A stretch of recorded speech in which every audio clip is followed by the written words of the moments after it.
Why all heard rumors, we heard stories, but now there's actual audio out there that Scott, Diddy, and Jay-Z are practically incriminating themselves.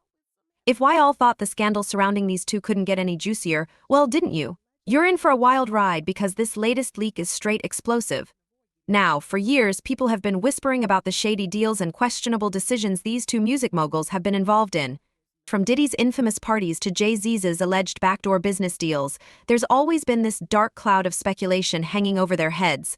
But this audio might be the nail in the coffin. It's a couple of women in this industry, and for their sake, I will not mention their name. Listen to me. There's a couple of women, probably more than a handful, but I know about 4 of them that knows everybody dirty secret. And if those secrets get exposed and tell what some of these guys and some of these people were really doing behind the closed doors, in the boardroom, in and out the closet, that their life would be in danger. Because men wasn't men and women were acting like men. And that's all I'm gonna say. I have a question. Did Jay-Z finesse Jack Dorsey into buying Tidal for $3 billion? I wouldn't say finesse. What do you mean finesse? Why is Jay not running the Fortune 500? He pretty much sold Tidal at when did he sell it? What year? Talk about market timing. Was it 19? 2019. Okay. Before the bottom came out of everything, right? Right. Now, Jack didn't implement the plan, but Jay did give a plan how he can integrate Tidal and Square. I don't know why Jack didn't use it. Great. Cash App became a big thing. But my thing is like, if Jack never did anything, well, I should put it better. Is Jay-Z one of the best market timers when it came to selling Tidal? You buy low so high, so. But not many people do it. Jay's got out some. He bought it for, what, 52 million, 56 million? Yes. Partnership with Sprint. Yeah. Well played. Sell it off to Jack. So what's in the audio? Well, first of all, let me tell you, this isn't just some random fan conspiracy. This is real, and it's reportedly been handed over to the authorities for investigation. In the clip, why all can hear 2 voices, allegedly Diddy and Jay-Z, talking about cleaning up loose ends and making sure certain people stay quiet. Why all know what that means. This isn't about music. This sounds like some serious behind-the-scenes stuff that they don't want the world to know about. Diddy used to hate Jay-Z. He hated Jay-Z enough when he was trying to get Ja Rule to go at Jay-Z. This is back in the early 2000s. And one day, Asner Kushner, Diddy and myself went to a Nets game and we met Jay-Z. I've never been a Jay-Z fan, you know, like some of his music, the whole 9 yards. But when we went over to the, I think that was Prudential Center in Newark, and him and Puff met up, it was strange to me. Because I remember what Puff was trying to do. And then both of them, they was talking about something amongst each other, amongst all of us, and laughing and joking with each other. Then over the years, I see them giving garden parties. You understand what I'm saying? You could tell that the people in power had gave that reign to Diddy, and Jay was next in line. So to separate him, when in fact, they may be 2 of the same, but because Jay-Z is low-key, that low-key sneaky shit, and Diddy is, and was, rambunctious, just out with it. According to sources close to the situation, the audio was leaked from a private conversation between Diddy and Jay-Z that was never meant to see the light of day. They're discussing everything from keeping certain people on the payroll to making sure anybody who could expose their past dealings stays far, far away from the media. And get this, there's even a part where they allegedly joke about how nobody would ever suspect them of anything because of their public image. Wherever Diddy went, his tape recorders went. His camera equipment was working. He was videotaping everything. So they might have that videotape already. They had this guy under surveillance since 2011, bro. Since 2011. Since 2011, they knew that Puff was doing some crazy shit. And why they didn't stop him then, bro? Why did they wait till 2024? If they had information that he was what you call underage boys and all this stuff like this, why they ain't go do something? Why did they let all these other people be victims? What you say, 120 showed up? How many of those people came after 2011? We don't even know. The government needs to stop doing that shit. They know somebody doing something illegal. They know somebody doing something wrong. Stop them in their tracks. Then we don't have all these victims. We don't have all these situations. But why all? This audio ain't just about shady business. There's a part where they talk about their involvement in Hollywood's elite circles and even name drop a few people who've been linked to some very dark activities. The way they casually discuss this stuff like it's no big deal is chilling. It makes you wonder just how deep their connections go and what else they've managed to cover up over the years. Kim, man, constant elevation causes expansion. I live my life by that right now. Constant elevation causes expansion. So when you tight and you say, I only do this, you constrict yourself. So nothing can come in. This is what you do. This is what I eat. No matter how much money I get, I'm staying here. Yeah? Well, that life is about constant elevation causes expansion. I write my rhymes while cooling the mansion. And then he gave you the sweetness. He gave you the jewel of all jewels. You know what I'm saying? And then I write my rhymes while cooling the mansion. Let's not forget, Diddy and Jay-Z have been at the top of the game for decades. They've built empires, but at what cost? The fact that they're allegedly talking about paying off or threatening people to stay quiet makes you wonder just how many people have been silenced to protect their legacies. Now you kind of look at them like scoundrels. What won't you do for that damn career? Listen, this is a disgusting business. That's all I'm going to say. This business is so disgusting that I can't. I think that Jay-Z and Beyonce are master manipulators of the media. What is that? Is that a baby bump?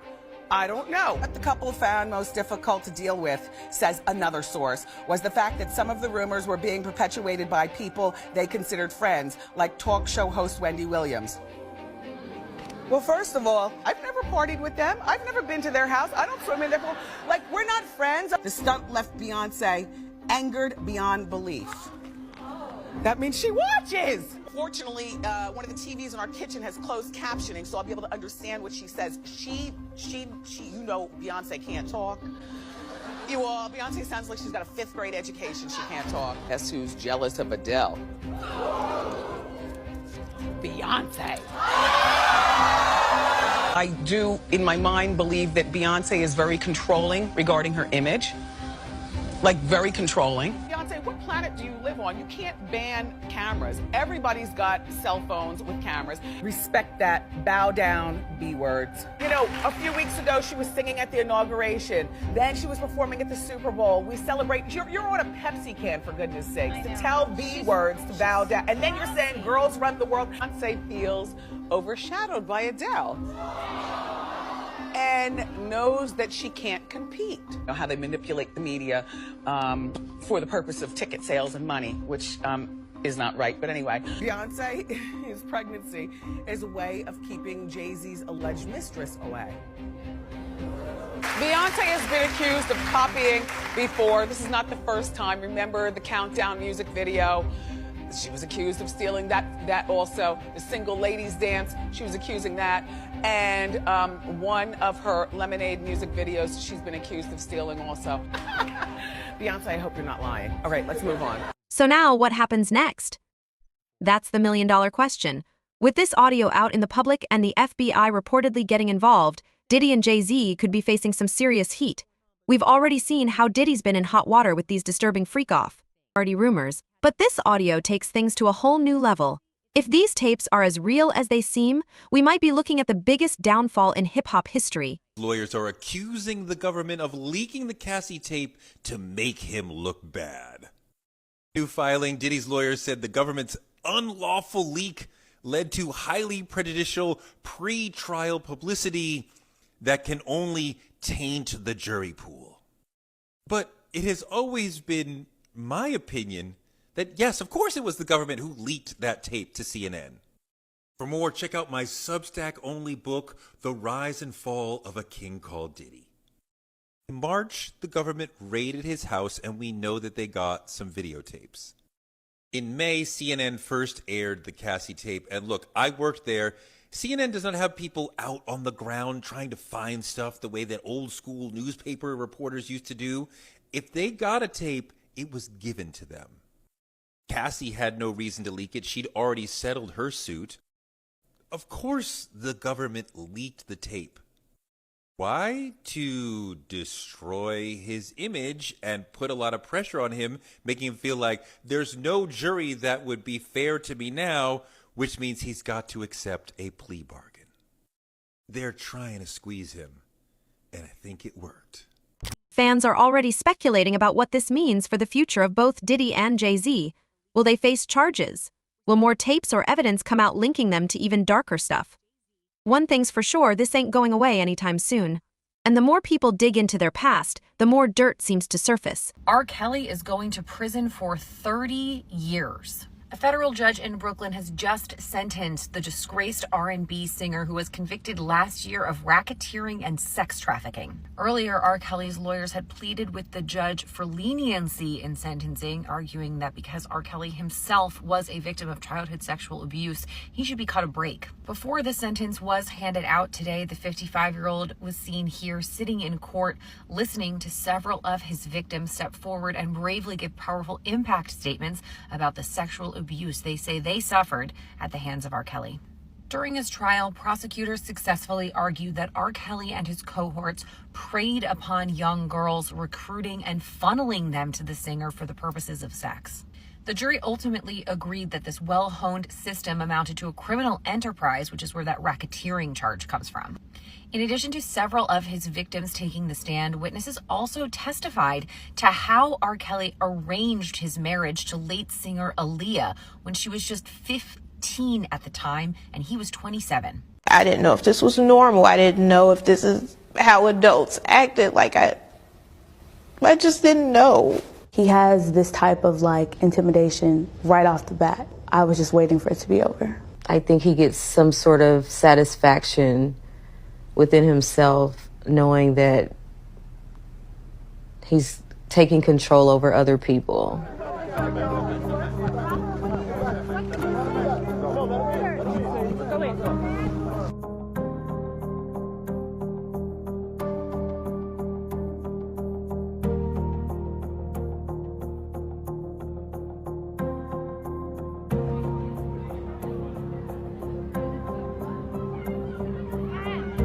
Maybe I would go without eating for a couple days as punishment.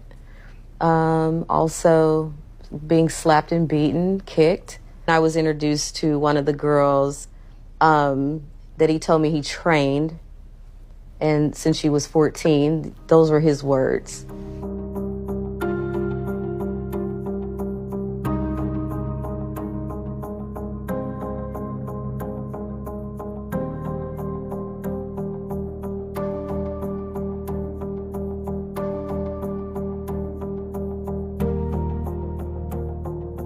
The 6-part series interviewed 50 people, family members, your former tour manager, numerous women who all claim that you abused them. Yeah. Are you saying everybody in that documentary was not telling the truth about you? Everybody? If you really look at that documentary, which I'm sure you have, I have. Everybody said something bad about me. Nobody said nothing good. They was describing Lucifer. A Los Angeles civil court jury has found Bill Cosby sexually assaulted a minor nearly 50 years ago. Now, this is the latest in a series of cases involving the comedian and former sitcom star. Judy Huth is her name. She is now 64. She was awarded $500,000 in damages after suing Bill Cosby. Now, he denies the allegation, and his lawyers say that he will appeal this. And don't even get started on the ripple effect that this is having in Hollywood. People are now questioning who else might have been involved in these conversations and whether other big names could get dragged into the scandal. If Diddy and Jay-Z are casually talking about covering up shady stuff, why all can bet they ain't the only ones. I have a question. Did Jay-Z finesse Jack Dorsey into buying title for $3 billion? I wouldn't say finesse. What do you mean finesse? Why is Jay not running the Fortune 500? He pretty much sold title at when did he sell it? What year? Talk about market timing. Was it 2019. Okay. Before the bottom came out of everything, right? But here's where things get really interesting. There are rumors that this audio is just the tip of the iceberg. Some insiders are saying there's even more damning evidence out there, texts, emails, and possibly even more audio recordings that could blow this whole thing wide open. And if that's true, then we could be looking at one of the biggest scandals in entertainment history. Now, Jack didn't implement the plan, but Jay did give a plan how he can integrate Tidal and Square. I don't know why Jack didn't use it. Great. Cash App became a big thing. But my thing is like, if Jack never did anything, well, I should put it better. Is Jay-Z one of the best market timers when it came to selling Tidal? You buy low so high, so. But not many people do it. Jay's got out some. He bought it for, what, 52 million, 56 million? Yes. Partnership with Sprint. Yeah. Well played. Sell it off to Jack. Why all think? Is this the beginning of the end for Diddy and Jay-Z? Will they be able to escape this scandal like they escaped others in the past? Or is this the one that finally brings them down? One thing's for sure, the world is watching. And this audio could change everything we thought we knew about two of the most powerful men in music. Do you know about Jay-Z's dating history? He is suspected of murdering his ex, Aaliyah. Number 1, Aaliyah. It is reported that in the late 1990s, Jay-Z had a brief romance with Aaliyah. Sadly, Aaliyah died tragically in 2001. After her death, Jay-Z produced a remix of Miss You to express his longing for her. However, recently some conspiracy theories have been circulating on social media, claiming that Aaliyah's death is related to Jay-Z and Beyoncé. There are rumors suggesting that they may be involved in a conspiracy to eliminate potential competitors in order to let Beyoncé dominate the music industry. Number 2, Rachel Roy. Jay-Z's relationship with Rachel Roy has always been surrounded by speculation and rumors. The elevator incident at the 2014 Met Gala, where Beyoncé's sister Solange attacked Jay-Z, is believed to be related to Jay-Z's ambiguous relationship with Rachel. In 2016, Beyoncé hinted at Jay-Z's infidelity in Lemonade. The Becky with the good hair in the lyrics is thought to be pointing to Rachel, and Rachel's response of "good hair, don't care" added fuel to the rumors. Number 3, Beyoncé. Jay-Z and Beyoncé's love and marriage have spanned more than 20 years. Since their marriage in 2008, they have continuously consolidated each other's careers and positions through music collaborations and business investments. Despite facing rumors of extramarital affairs and family conflicts, this couple still chose reconciliation and perseverance, making them an irreplaceable legendary couple in the entertainment industry.